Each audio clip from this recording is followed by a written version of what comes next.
नमस्कार साथियों, मैं महेंद्र सोनी स्वागत करता हूं आप सभी का डेली करंट अफेयर्स 2023 में। आज के इस सेशन में हम लोग डिस्कस करेंगे आपके सामने 15 फरवरी 2023 का करंट अफेयर। तो आइए सेशन को स्टार्ट करते हैं और देखिए आपके सामने मोटिवेशनल कोट्स। इंतजार करना बंद करो क्योंकि सही समय कभी नहीं आता। होता है ना कि आप सोचोगे नहीं आज नहीं, हम ये काम कल कर लेंगे, तो दोस्तों वो कल काम आपका होगा ही नहीं। इसलिए जो करना है आपको अभी करना है। और जब आप ये सोच लेते हो कि नहीं यह काम हमें अभी करना है, तो कहीं ना कहीं आप अपने लक्ष्य के प्रति क्या हो, बिल्कुल एकाग्र हो और आपको सफलता जल्द ही मिलने वाली है। आइए स्टार्ट करते हैं आज के इस सेशन को। आज के सेशन का पहला क्वेश्चन आपके सामने है, ऑफलाइन पे किस बैंक के द्वारा प्रारंभ किया गया है? बताइए, ऑफलाइन पे जो है ये किस बैंक के द्वारा स्टार्ट किया गया है? आरबीआई के द्वारा, reserve bank of India, SBI, state bank of India या एचडीएफसी या कोई नहीं। दोस्तों ऑफलाइन पे जो है ये किस बैंक के द्वारा स्टार्ट किया गया है? एचडीएफसी बैंक के द्वारा इसको स्टार्ट किया गया है। ये बात आपको याद रखनी है। अगला क्वेश्चन आपके सामने है, बांग्लादेश के नए राष्ट्रपति किसे नियुक्त किया गया है? मोहम्मद शहाबुद्दीन को, कैटलिन नोवाक को, निकोस क्रिस्टोडोलाइट्स को या कोई नहीं?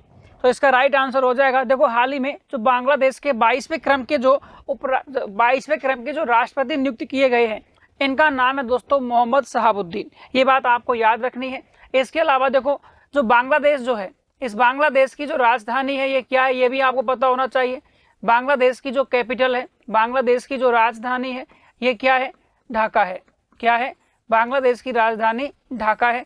ये बात आपको याद रखनी है। और यहाँ की जो प्रधानमंत्री है ये कौन है? शेख हसीना है। ये बात आपको याद होनी चाहिए।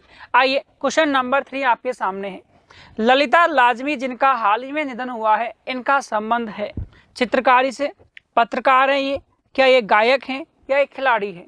दोस्तों इसका राइट आंसर हो जाएगा, ये जो ललिता लाजमी जो है ये क्या है? एक फेमस पेंटर है, एक चित्रकार है जिनका हाल ही में क्या हुआ है? निधन हुआ है। ये बात आपको समझनी है और इसको याद रखना है।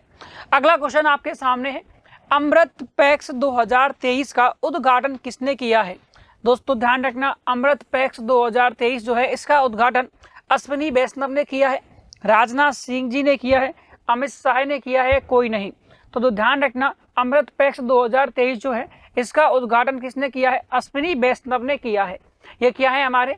ये रेल मंत्री भी है और कई संचार मंत्री भी ये हैं। कौन? अश्विनी वैष्णव।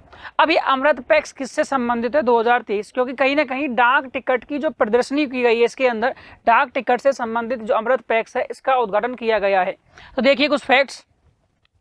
दोस्तों पहली बात, अश्विनी वैष्णव जो है इन्होंने नई दिल्ली में अमृत पैक्स 2023 इसके में क्या हुआ है, इसमें राष्ट्रीय डाक, देखो राष्ट्रीय जो अपन का डाक टिकट जो है, राष्ट्रीय डाक टिकट जो है इसकी प्रदर्शनी का उद्घाटन इसके अंदर किया गया है।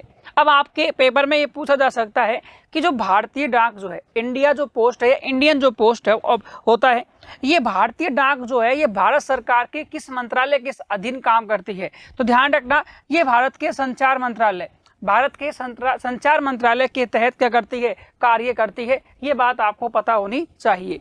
तो पेपर में आ सकता है भारतीय डाक जो है किस मंत्रालय के अधीन? तो भारत सरकार के संचार मंत्रालय के अधीन क्या करती है? कार्य करती है। क्वेश्चन नंबर 5 आपके सामने है, Gujarat SC, Gujarat high court, इसका मीन्स क्या दोस्तों? High court. एससी का मीन्स यहाँ हाई कोर्ट। तो गुजरात हाई कोर्ट की नई मुख्य न्यायाधीश किसे बनाया गया है? किसे बनाया गया है बताइए?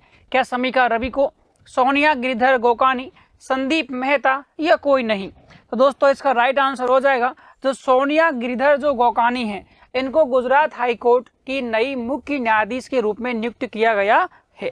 आइए क्वेश्चन नंबर 6 आपके सामने है, WPL 2023 की सबसे महंगी खिलाड़ी बनी है स्मृति मंधाना, दीप्ति शर्मा, सैफाली वर्मा, हरमनप्रीत कौर? दोस्तों इसका राइट आंसर हो जाएगा जो स्मृति जो मंधाना है ये WPL 2023 की सबसे महंगी खिलाड़ी बनी है। ठीक है, तो देखो ये क्या, WPL वुमेन्स प्रीमियर लीग, जैसे IPL होता है उसी की तर्ज पर क्या स्टार्ट हो रहा है? वुमेन्स प्रीमियर लीग हो रहा है। इसका जो पहला संस्करण था उसके अंदर स्मृति मंधाना जो भारतीय क्रिकेटर खिलाड़ी है, भारतीय महिला क्रिकेटर खिलाड़ी है, इनको लगभग 3.40 करोड़ में किसने खरीदा है? RCB ने इसको खरीदा है। ये बात आपको याद रखनी है। तो इसका राइट आंसर क्या हो जाएगा? स्मृति मंधाना हो जाएगा। आगे देखिए क्वेश्चन नंबर 7 आपके सामने है, रायाना बरनाबी का संबंध किस देश से है? देखो ये अच्छा क्वेश्चन है, ठीक है, ये क्या है, अच्छा क्वेश्चन है। क्यों? क्योंकि रायाना बरनाबी जो है ये सऊदी अरब की है। किस देश की है? इनका संबंध किस देश से है? इनका संबंध है सऊदी अरब से। अब ये चर्चा में क्यों है? क्योंकि रायाना जो बरनाबी है ये किसी मतलब सऊदी अरब से पहली महिला अंतरिक्ष यात्री बनी है।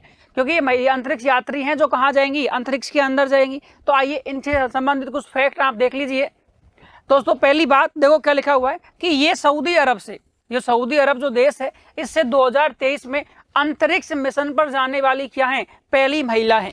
और दूसरी बात ध्यान रखना दोस्तों, यह जो मिशन है ये कितना दिवस का है? ये एक 10 दिवसीय मिशन है। क्या है? एक 10 दिवसीय मिशन है, जिसके अंदर सऊदी अरब से पहली बार कौन जा रहा है? ये जो रायाना बरनाबी जो है इनको भेजा जा रहा है, ठीक है। अब कुछ और फैक्ट देखिए इसमें। सऊदी अरब के अंदर दुनिया का पहला शहर, दुनिया का पहला वर्टिकल शहर, दुनिया का पहला वर्टिकल शहर, इसका नाम क्या है? The line. क्या नाम है? The line. ये भी कहाँ है? सऊदी अरब के अंदर है। और सऊदी अरब की कैपिटल क्या है दोस्तों? सऊदी अरब की कैपिटल है रियाद। क्या है? सऊदी अरब की कैपिटल है रियाद। और यहाँ की ध्यान रखना मुद्रा के बारे में यदि पूछ ले कि यहाँ की करेंसी क्या है, तो यहाँ की मुद्रा है रियाल। क्या है? Saudi riyal. ध्यान रखना सऊदी रियाल क्या है? यहाँ की मुद्रा है, करेंसी है। ये बात भी आपको पता होनी चाहिए। अगला क्वेश्चन आपके सामने है, हाल ही में मालदोवा के नए पीएम किन्हें बनाया गया है? तो मालदोवा के नए प्रधानमंत्री किन्हें नियुक्त किया गया है? मैनुअल रोकाबोटे को, लियो बराडकर को, डोरिन रिसियन को, या कोई नहीं? तो दोस्तों इसका राइट आंसर हो जाएगा जो डोरिन रिसियन जो है, इन्हें मालदोवा देश का नया क्या बनाया गया है? प्रधानमंत्री इन्हें नियुक्त किया गया है। देखो ये जो लियो बराडकर जो है दोस्तों, ये क्या है? ये आयरलैंड के दूसरी बार क्या बने हैं? ये आयरलैंड के दूसरी बार क्या बने हैं? प्रधानमंत्री इनको नियुक्त किया गया है। आयरलैंड के दूसरी बार क्या बने हैं? ये प्रधानमंत्री बने हैं। जबकि जो मैनुअल रोकावोटे जो है, ये मैनुअल रोकावोटे जो है ये इक्वेटोरियल गिनी देश के क्या हैं? ये इक्वेटोरियल गिनी देश के क्या हैं? इक्वेटोरियल गिनी देश के राष्ट्रपति है। ये बात भी आपको पता होनी चाहिए, ठीक है। इक्वेटोरियल गिनी देश के क्या है? राष्ट्रपति हैं। जबकि ये लियो बराडकर ये भारतीय, इनका भारत के मूल से इनका संबंध रहा है। तो लियो बराडकर आयरलैंड के क्या बने हैं? दूसरी बार प्रधानमंत्री बने हैं। डोरियन रिसियन ये मालदोवा के नए क्या बने हैं? प्रधानमंत्री बने हैं। ये बात आपको याद रखनी है। अगला क्वेश्चन देखिए, क्वेश्चन नंबर 9। क्वेश्चन नंबर 9 आपके सामने है, हिंदुस्तान एरोनॉटिक्स लिमिटेड HAL ने किस देश को advance light helicopter ALH mark 3 जो है ये दिया है? दोस्तों हाल ही में जो HAL हिंदुस्तान एरोनॉटिक्स लिमिटेड जो कंपनी है, इसने एक समझौते के तहत मॉरिशस देश को क्या दिया है? ये जो लाइट एडवांस जो हेलीकॉप्टर है, एडवांस लाइट हेलीकॉप्टर जो है, इसको किसको दिया है? मॉरिशस देश को दिया गया है। क्या हुआ कि जनवरी 2022 के अंदर एक समझौता होता है। जनवरी 2022 में HAL और जो मॉरिशस सरकार जो है, हिंदुस्तान एरोनॉटिक लिमिटेड और मॉरिशस सरकार के मध्य में दोस्तों, मॉरिशस जो देश है, मॉरिशस सरकार के मध्य में क्या होता है? एक समझौता होता है। मॉरिशस सरकार के मध्य में क्या होता है? एक समझौता होता है।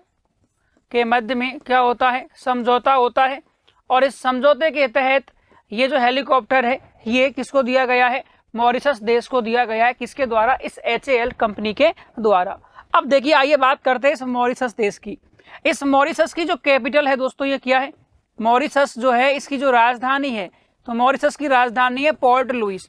मॉरिशस की यदि आपसे पूछ ले कि ये राजधानी क्या है इसकी, तो इसकी जो कैपिटल है दोस्तों ये क्या है?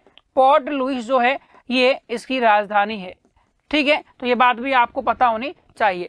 आइए कुछ फैक्ट्स आपके सामने। मॉरिशस देश जो है इसकी राजधानी क्या है? पोर्ट लुइस है। राष्ट्रपति कौन है? पृथ्वीराज सिंह जो रूपन है ये यहाँ के राष्ट्रपति हैं। और इनके प्रधानमंत्री कौन है? इनके प्रधानमंत्री है प्रविंद जगन्नाथ। कौन है? प्रविंद जगन्नाथ जो है यहाँ के प्रधानमंत्री हैं। दोस्तों आइए अगला क्वेश्चन आपके सामने, आज के सेशन का लास्ट क्वेश्चन करंट अफेयर का क्या है? वित्तीय साक्षरता सप्ताह का जो आयोजन होगा ये कब से कब तक होगा? 13 से 17 फरवरी 2023 तक, 17 से 20 फरवरी 2023 तक, 13 से 17 फरवरी 2023 तक या 18 से 21 फरवरी 2023 तक।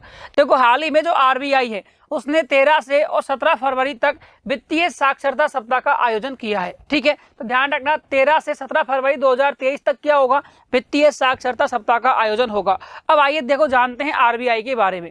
देखो इसका आयोजन किसके द्वारा किया जा रहा है, रिजर्व बैंक ऑफ इंडिया जो है, रिजर्व बैंक ऑफ इंडिया जो है इसके द्वारा इसका आयोजन किया जा रहा है। इसकी थीम क्या है, correct financial practices protect you, सही वित्तीय बर्ताव करे आपका बचाव। ठीक है, सही वित्तीय बर्ताव करे आपका बचाव, ये हिंदी में इसकी थीम है, तो ये बात आपको याद रखनी है ना, थीम इसके आ सकती है। अब हम लोग यहाँ दोस्तों बात करते हैं कि ये वास्तव में आरबीआई जो है इसके बारे में जान लेते हैं। तो देखिए रिजर्व बैंक ऑफ इंडिया जो है, आरबीआई जो है, ये रिजर्व बैंक ऑफ इंडिया, इसका अधिनियम कौन सा है, आप सभी को पता है कि रिजर्व बैंक ऑफ इंडिया जो है ये 1934 का अधिनियम, मतलब आरबीआई एक्ट 1934 के तहत जो है इस आरबीआई की स्थापना की गई। लेकिन ये प्रभावी रूप से कार्य कब करती है, 1 अप्रैल, आरबीआई जो है प्रभावी रूप से कार्य करती है 1935 में, 1 अप्रैल 1935 से ये क्या करती है, कार्य करती है। इसके बाद 1949 में इसका क्या कर दिया गया, राष्ट्रीयकरण कर दिया गया। कब, 1949 के अंदर इसका राष्ट्रीयकरण कर दिया जाता है। जबकि इसका हेडक्वार्टर कहाँ है दोस्तों, मुंबई के अंदर है। और वर्तमान में इसके जो गवर्नर हैं ये कौन है, शक्तिकांत दास जो है वर्तमान में आरबीआई के क्या है, गवर्नर है। तो ये फैक्ट भी आपको याद रखने हैं। दोस्तों चलते हैं हम लोग important GK series part number 15 के अंदर। देखो अच्छे क्वेश्चन यहाँ से आपको देखने को मिलेंगे दोस्तों, एग्जाम में भी आए क्वेश्चन है ये।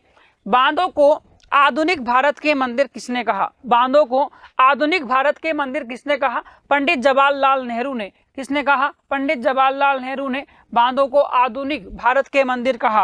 अगला है आपके सामने, भारतीय संविधान के किस भाग में मौलिक अधिकार वर्णित है। तो भारतीय संविधान जो है, इंडियन कॉन्स्टिट्यूशन जो है, इसके भाग 3 के अंदर किसका उल्लेख मिलता है, मौलिक अधिकार का।